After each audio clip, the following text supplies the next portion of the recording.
I'm going to show you exactly what happens inside a Mormon church, better known as the Church of Jesus Christ of Latter-day Saints.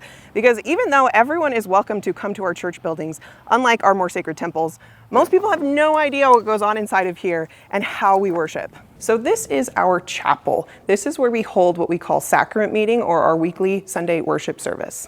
We open the meeting by singing a hymn, by saying a prayer, and then we move to the most sacred portion of this ceremony, the administration of the sacrament of the Lord's Supper, or communion.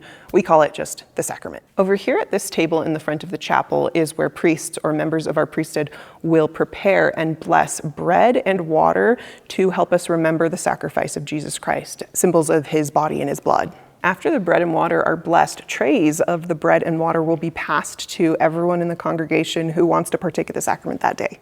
After the sacrament's done, we'll have several sermons or talks by people in the congregation, and they'll just give like 10-minute speeches or addresses on different principles of the gospel, like faith or how to turn to Jesus Christ during hard times. After we hear those talks, we'll again close the meeting with a hymn, we'll say a prayer, then sacrament meeting is over, but that is not the end of church, because Latter-day Saints will often attend a second hour where we do spiritual classes divided by age.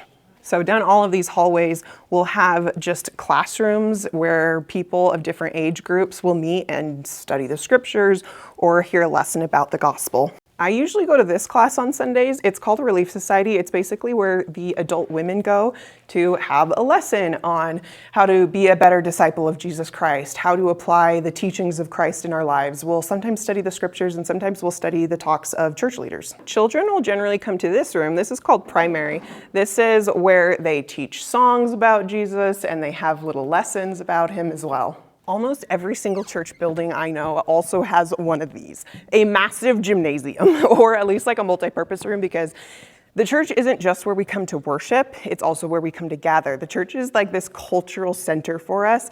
We have activities here. The ward will gather for like Christmas dinners, potlucks, charity auctions. The youth will come here almost every single week to do some kind of activity to just bond and have fun and be kids. The church building is my spiritual home. It's where I come when I need a refuge, and it should be a safe place for everyone. So let's pray for peace and stand against violence that happens in places of worship.